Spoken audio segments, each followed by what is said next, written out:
Bom, senhoras e senhores, estamos começando mais um debate do Apontando o Dedo e hoje com dois pré-candidatos, porque eu sei que ainda não pode falar candidato. Por lei, estamos falando pré-candidatos, mas tem tudo para ser os nossos representantes ou na Câmara Estadual, né, na Alese, ou no Senado. Então sejam bem-vindos. Eu quero agora o debate do Apontando o Dedo. Você, Renatinha, que já é aqui, já está gabaritando o programa. Hoje é a minha terceira participação, como eu falei, agora eu já quero pedir música no Fantástico, eu já posso, né? Não, mas aí então a gente vai começar com você. Então você vai olhar lá naquela câmera e vai se apresentar para o pessoal. Olá, boa tarde, meu nome é Marco Romeu, sou morador de Barra dos Coqueiros, sou marítimo, representante marítimo no estado de Sergipe, tenho 52 anos e sou jornalista e me disponho aí para a população sergipana com um projeto, a idealização da Escola Marítima do estado de Sergipe. Olhando a dificuldade dos marítimos do estado de Sergipe, se dispondo lá para o Rio de Janeiro, e um custo muito alto, chegou mais do que na hora do estado de Sergipe ter uma escola marítima, especialmente marítima, para poder preparar e dar especialização ao sergipano, porque nós vamos ter aí em 2030 um avanço muito grande no petróleo e no gás, no estado de Sergipe, e nosso povo precisa estar qualificado, a mão de obra qualificada para poder exercer as funções desejadas. Uma excelente causa. E como você disse, precisa muito. Sergipe está precisando disso e urgente, né? Com certeza, urgente. Com certeza. Vem aí o Águas Profundas, né? Águas Profundas. Isso. Agora você, Renatinha, olhando na sua câmera lá, se apresente para o pessoal. Fala, galerinha. Eu sou Renatinha Oliveira, mais conhecida como Renatinha Dal ou Renatinha do Eituville. Eu sou a idealizadora do programa Eituville, que a gente mostra Sergipe, mostra a cultura sergipana. Eu, como uma sergipana apaixonada, arriada os quatro pneus pela nossa terra, pela nossa cultura e pela nossa gente, eu acho que eu transbordei esse meu amor para a internet, querendo levar a gente para o mundo. E isso, hoje, também me trouxe aqui, a candidatura do Senado, porque eu acho que mostrar Sergipe já está pouco para mim. Agora eu preciso... Você ajudar Sergipe. Agora eu preciso ajudar a construir um Sergipe melhor. Que bom. A gente aqui está dando início a trazer candidatos, pré-candidatos ao nosso programa, que era uma coisa que foi muito pedida por quem assiste a gente. E todo mundo fala, Aleph, você é cientista político, por que você não fala de política? E eu vou responder aqui porque não era o momento. E segundo, porque o programa é meu. Então, estamos dando início agora a esse novo momento do Apontando o Dedo. E estamos começando com o pé direito, né? Porque são dois candidatos. Porque eu sempre defendi, eu não posso, lógico, levantar a bandeira, né? Como dizem, mas eu sempre defendi novas candidaturas. E a gente estava conversando aqui, né? Isso. Que esse é o ano dos novos candidatos. A renovação, né? Você acha que esse ano a internet é a maior ferramenta para os novos candidatos? Com certeza, com certeza. A internet, ela vem mostrando sua força. Eu costumo até conversar com meus amigos e dizer que nós somos o quarto poder, né? A comunicação é muito forte. E essa interação com a pessoa que está nos vendo pela internet é muito grande, porque a mensagem é passada, ela é entendida claramente, porque falamos a linguagem popular, né? E as pessoas veem em nós uma nova esperança. O Brasil em si, politicamente, está deixando muito a desejar e precisa dessa renovação, né?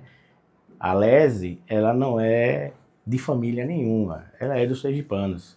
Então ela tem que ser realmente renovada com novas pessoas de outros segmentos, para não passar de pai para filho, neto, bisneto, né? Acabar com esse tipo de, como é que eu posso lhe dizer, cajado. É como se você corresse os 400 metros e ficasse passando o cajado de pai para filho, de filho para neto, e pessoas do lado de fora, de outros segmentos, de religiões diferentes, precisam ter essa oportunidade para poder também expor suas ideias e deixar o legado para o sergipano nesse querido estado que nós temos. Renatinha, você também concorda com isso? Você que também é apresentadora, você concorda que a maior ferramenta para os novos candidatos é a internet? A internet hoje, ela é como ele falou, um quarto poder.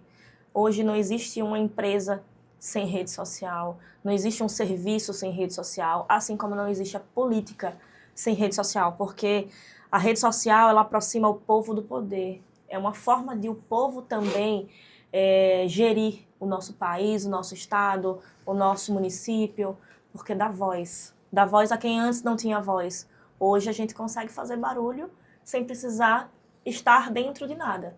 Hoje a gente consegue se unir um povo, unir uma classe nas redes sociais. Então, eu acho que a rede social hoje ela é a nossa voz, é o nosso microfone, né? Ela faz com que nós sejamos ouvidos e com que a gente consiga ver tudo em tempo real. A TV, ela tem essa desvantagem em relação à internet, falando em relação ao povo. A TV, ela nos mostra o que quer mostrar. A internet não tem um poder, não tem uma pessoa que domina, não tem uma pessoa que vai determinar aquilo que vai ser mostrado ou não. Eu posso ir na internet e postar aquilo que está acontecendo. O meu colega lá em outro estado pode ir e postar outra coisa que está acontecendo sem o domínio dos grandes empresários, né? Dos grandes empresários da comunicação. Então, essa coisa da manipulação das massas na internet fica mais difícil, apesar de que isso também existe, obviamente. O problema, acho que da internet é a fake news, né? Com certeza. Muitas fake news são Mas espalhadas. a fake news também integra a TV. Não é uma coisa exclusiva da internet. É porque é uma coisa que é mais fácil de disseminar. Sabe o que é que eu acho errado? É que há alguns portais, que a gente sabe que tem portais sergipanos de política, Sim. que são vendidos para alguns candidatos. Eu falo isso porque todo mundo sabe disso. Uhum. A gente sabe, e quem trabalha com internet sabe disso. Com certeza. E quando postam de um opositor, vamos dizer assim, fulano de tal é opositor de tal pessoa que tem aquele portal. Aí acontece um escândalo, acusando o opositor, eles postam o escândalo. Uhum. Mas quando o opositor é inocentado, né, eles não postam. Então isso é um tipo de manipular o eleitorado a favor do próprio candidato, que eu acho que quem é jornalista ou apresentador tem que fazer assim como vocês fizeram, se afasta do cargo, né, para não usar a mídia em si ao próprio favor. Tem que usar para as propostas, que é uma coisa que eu ainda não vi nos portais, que é os candidatos falarem as propostas, que foi o que vocês fizeram aqui logo quando chegou. E nenhum projeto. Né? E nenhum projeto. A primeira coisa que vocês falaram que foi a causa de vocês. E eu não vi os candidatos fazerem isso ainda. Eu acho que eles estão guardando como cartas na manga para pós-convenção. Eu acho que ficam com medo de um roubar a ideia do outro de repente, eu não sei. Eu não tenho medo de falar minhas propostas, meu colega acredita também que não, também. De forma nenhuma. Mas eu acho que usam muito desse suspense para evitar roubos de ideia, talvez, de projetos. Não sei. Eu acho que quando a questão é fazer o bem para Sergipe, como no caso da escola marítima, não tem nem isso de roubo de ideia. Quando é para o bem, a pessoa tem que falar, né? Tem que dizer, não, eu estou aqui para isso. E quem visar o futuro e ver que Sergipe, eu quero ser isso, eu quero explorar isso, ao exemplo de fazer parte da escola, vai com certeza abraçar a sua causa. Com certeza. Nesse sentido. Até porque, você presta atenção, que o poder público se esquiva de falar da questão marítima no Estado. Primeiro, não tem conhecimento. Nenhum deles tem conhecimento. Porque quando se fala de questão marítima, ele só lembra da Petrobras. E não se resume na Petrobras a questão marítima. A vida marítima, eles não têm conhecimento. Então, essa é a nossa proposta, é tirar do fundo do baú tudo isso que ficou guardado ao longo desses anos e vir com a proposta da escola para poder qualificar o povo sergipano para trabalhar na atividade onshore e offshore. Eu vou explicar. Onshore, na linguagem marítima, são o pessoal que faz a logística, o pessoal que trabalha em terra, né, fazendo toda uma logística. E o offshore são as pessoas que trabalham e são da Marinha Mercante Brasileira. Eu fui palestrar em algumas escolas e ficaram encantados, porque a Marinha Mercante é tão velha quanto o Brasil. E ninguém no estado de Sergipe sabe falar sobre a Marinha Mercante Brasileira, e muito menos de Sergipe. São as pessoas que trabalham embarcado, né, que são da Marinha Mercante, treinadas pela Marinha do Brasil, que está muito escasso. Nossa cidade hoje fazem 10 anos que não tem curso de moço de convés nem moço de máquina. Nós temos que se deslocar para o Rio de Janeiro, com muita dificuldade, pagar uma carteira particular, chega em torno entre 25 e 30 mil reais, fora a estadia, entendeu? E isso está custando para o sergipano e para os nordestinos em geral muito caro. Eu Dura mais ou menos quanto tempo um curso desse? O curso tem uma duração estourando de 6 meses. Entre 4 meses e meio e 6 meses. E falando de uma cidade turística, que é o Rio de Janeiro, que tem preços muito mais elevados do que Aracaju. Exatamente. Agora, a questão marítima no Rio também, ela é um dos berços marítimos do Brasil. Então, ela tem muita oportunidade de emprego, oferta muita oportunidade de emprego. Mas só esse deslocamento dos sergipanos, dos nordestinos, porque essa escola, ela não vai atender só Sergipe. Essa escola vai ser a primeira no Nordeste e ela vai atender a todo o Nordeste. Então, o que é que acontece? É um projeto lindo, maravilhoso, tem um projeto social muito bom, porque e a captação de recursos para essa escola, entendeu? É muito interessante.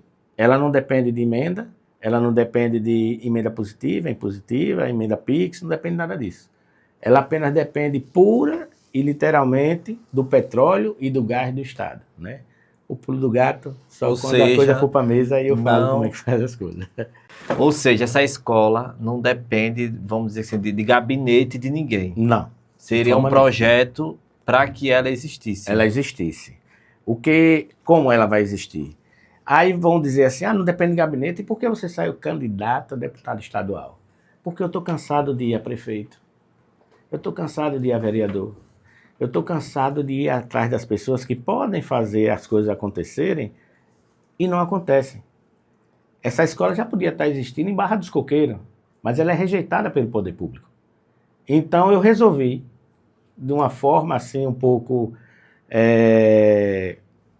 tardia, que eu já devia ter feito isso, expor o meu nome para poder ver se a população abraça essa causa e a gente, como deputado estadual, né, de liberação de verbas e tal, a gente constrói essa escola, né? Nós temos muitos colégios aí fechados, muitas repartições públicas aí fechadas, do governo federal, do governo estadual, do governo municipal, do município onde eu moro, certo? E aqui podem nos ceder, né, por um contrato de comodato aí há 20, por mais 20 anos, e a gente fazer esse sonho sair do papel. Eu conversando com a pré-candidata senadora ontem, ela ficou maravilhada com a questão do projeto. É por isso que nós estamos aqui hoje, para unirmos força ontem para poder essas coisas acontecerem.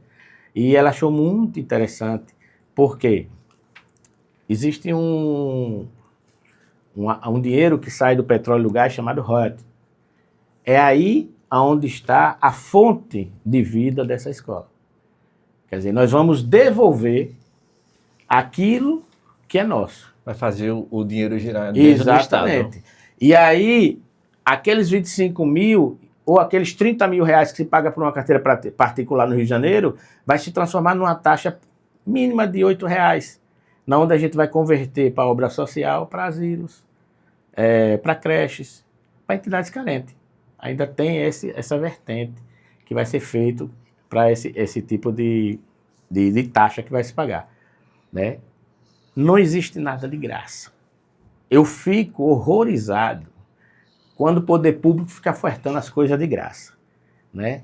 Se uma autoridade anda de ônibus no estado de Sergipe, né, ele dá uma carteirada, desce pela porta de trás e vai embora. Ali não é de graça. O município repassa para as empresas de ônibus, existe um repasse, o Estado repassa, porque senão fica no prejuízo. Então, essa questão de dizer é gratuito, não existe. é a questão também da oferta da questão marítima. E por isso a sua candidatura, para justamente brigar por essa brigar causa por essa e causa. pela categoria. E já ser o defensor da lei lá dentro. Né? Exatamente. Agora, Renatinha, você sabe que a corrida para o Senado, em primeiro lugar, é a mais difícil aqui em Sergipe, né? Que só fazem o quê? São quantos senadores? São dois agora. São Um dois. já está lá. Isso, quem fica lá é Laércio, né? Laércio. E depois agora, ela vai e tem outra pessoa, não sei qual. Você faltam sabendo mais que dois, a né? parte mais difícil, eu acho que é a corrida para o Senado, né? E você tirou essa ideia de onde? Por que Senado? Por que eu não vou começar a minha vida política como deputada, por exemplo? Porque uma candidatura ela tem que estar alinhada com seus projetos. E os meus projetos, eles se alinham muito melhor, fica muito mais palpável eu trazer os meus projetos para Sergipe se eu estiver no Senado, do que se eu estiver se eu for deputada, se eu sair deputada.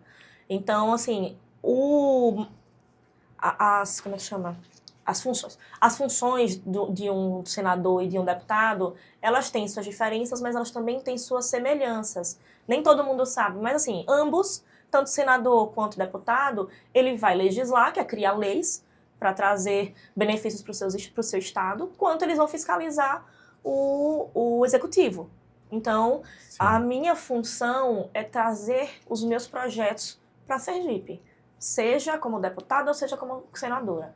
Porém, em conversa com o meu partido, em conversa com as pessoas que estão me assessorando, me auxiliando, a gente chegou ao consenso de que para a gente fazer isso era muito melhor, nesse momento, eu concorrer ao Senado. Agora, assim, eu não me recordo, mas pelo que eu sei, não tem outra pré-candidata ao Senado, né? Aqui em Sergipe, você é a Eu única, sou a né? única mulher.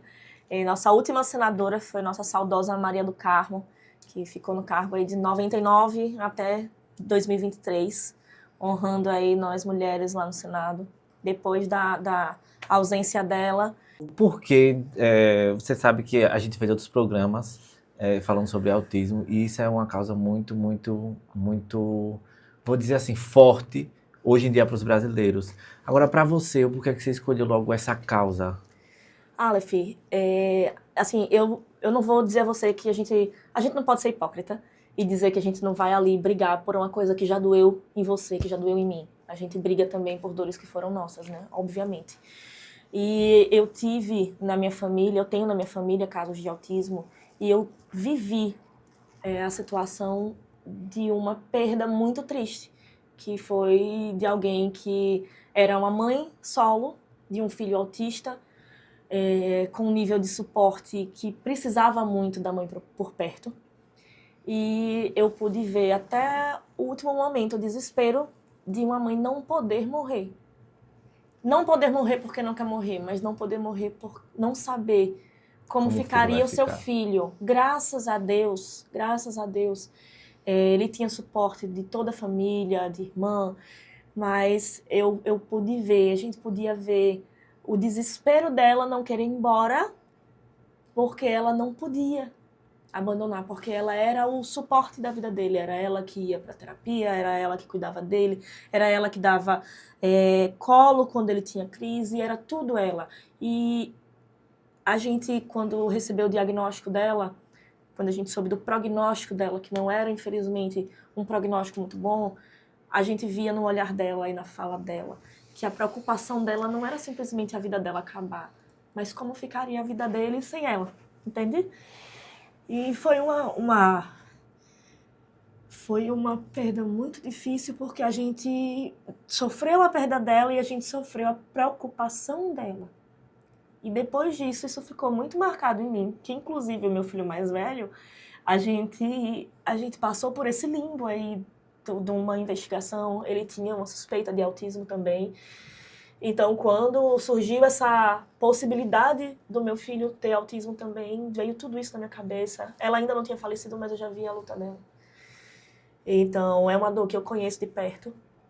E muito a gente ouve se falar sobre políticas públicas para autistas. Mas a gente fala pouco sobre essas mulheres, porque quando você recebe o diagnóstico de TEA para uma criança, você Eu não estou dizendo que é, mas você muitas vezes recebe isso como uma sentença.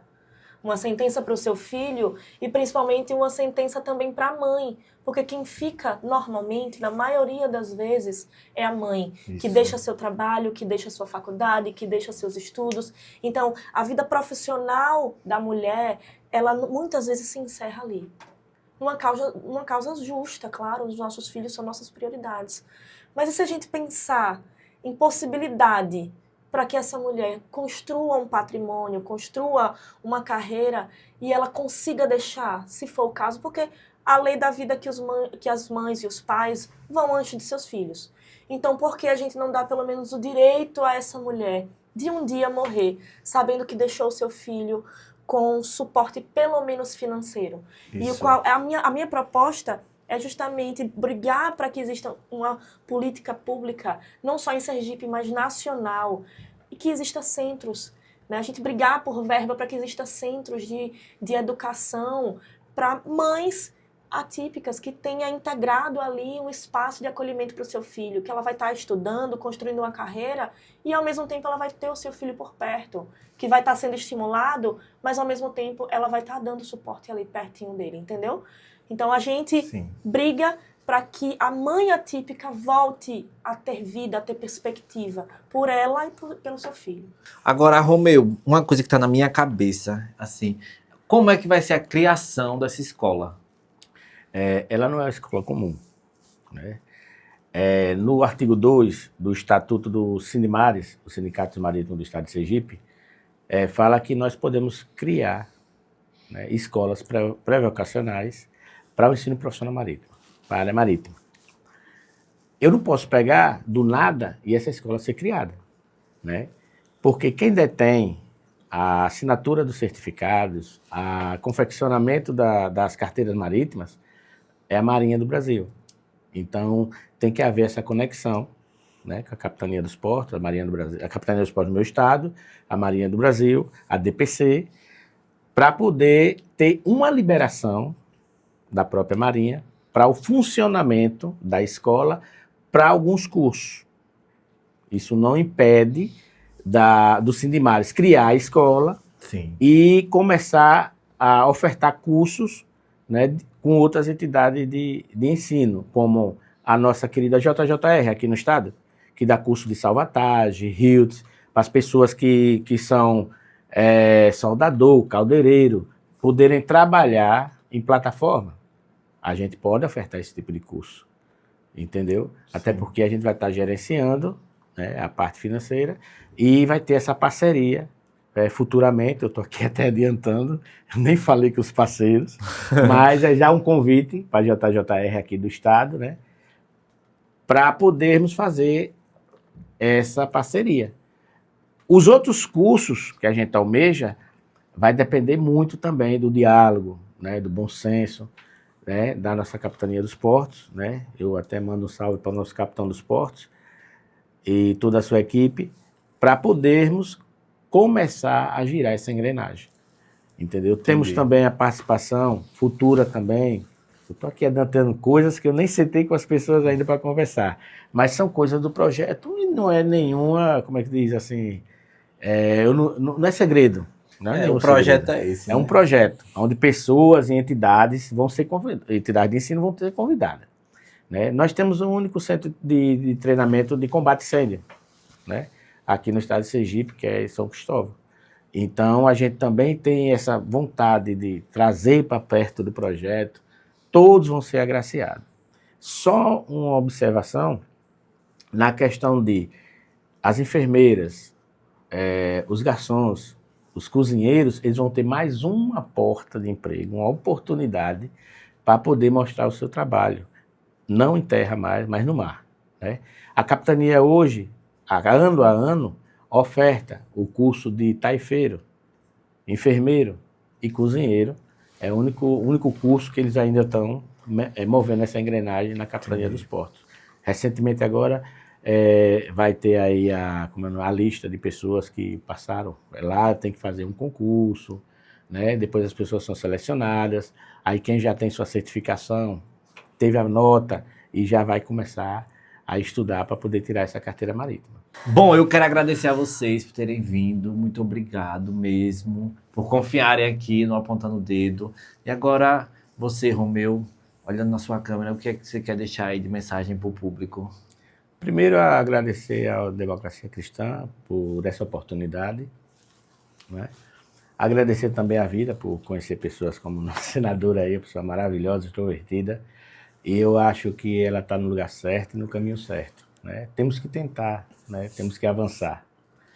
Dizer também ao seu público que algo novo está vindo e para se concretizar depende da vontade de cada um. Analise seus candidatos, né? E veja se eles têm proposta de crescimento, não só para você, para os seus filhos, para os seus netos, né? Cuidar de um posto de saúde é obrigação. Asfaltar uma rua é obrigação, né? Então, existem as obrigações que eles não deixam a gente ver e a gente vê convertido aí em favores. Então, veja o seu deputado estadual, o seu deputado federal, sua senadora, seu governador, seu presidente, os projetos de crescimento e mudança para cada um de vocês. Deixo aqui o meu abraço, muito obrigado pela tarde de hoje e muito agradecido pelo espaço. Agora você, Renatinha, olhando na sua câmera. Então, Aleph, eu também quero agradecer muito o espaço que você abriu para conhecer a gente melhor, deixar que a gente discuta coisas tão importantes num período tão importante. E quero agradecer também ao partido, ao DC, por ter acreditado na gente e colocado a gente juntos aí nessa luta. E principalmente agradecer Sergipe, que sempre me abraça com tanto carinho. Quem já conhece o meu trabalho me abraça sempre com muito carinho. Quem não conhece meu trabalho, convido a conhecer, porque assim, eu levo Sergipe para o mundo inteiro com muito amor, com muito carinho e com muito humor. Que inclusive, diga-se de passagem, a política é uma coisa muito séria, mas não precisa ser uma coisa triste. Então, a minha caminhada aí nessa política vai ter muito da minha identidade, porque eu acredito que a alegria precisa estar presente em tudo nessa vida. E nós, sergipanos, nordestinos, somos felizes, somos alegres e a gente precisa mostrar isso em todo lugar, inclusive no pleito político. Mais uma vez, muito obrigada, amigo. Chega de sofrimento pro Brasil. Pois é. Para encerrar, eu queria falar com você que está aí me escutando que esse é o ano de vocês colocarem em prática tudo que vocês vêm falando sobre o Brasil. Se vocês querem um país respeitado, se vocês querem uma cidade melhor, como aqui já foi dito, consertar uma lâmpada na rua ou ajeitar um buraco, isso aí é obrigação. Então você também, candidato, tenha vergonha na cara. E quando você consertar um buraco, não vá para a rede social falar isso não, porque isso aí é mais que a sua obrigação. Então seja um candidato que preste e aprenda a respeitar o povo. Muito obrigado pela audiência de vocês. Quero agradecer também aos nossos parceiros, que é o Instituto Apolônio, Churri do Shopping Rio Mar, Deli Maranata, Personal Micael, Luz e Corte e o Núcleo Plena Vita. Não se esqueçam de se inscreverem no meu canal do YouTube, me seguirem no Instagram, TikTok e no Spotify. Sigam Renatinha, sigam nosso amigo Romeu. Eu só vou chamar de Romeu agora. Vai ter que falar o candidato Romeu, o candidato apaixonado pelo povo. Eita. Muito bem. Muito obrigado, um beijão e até o próximo programa.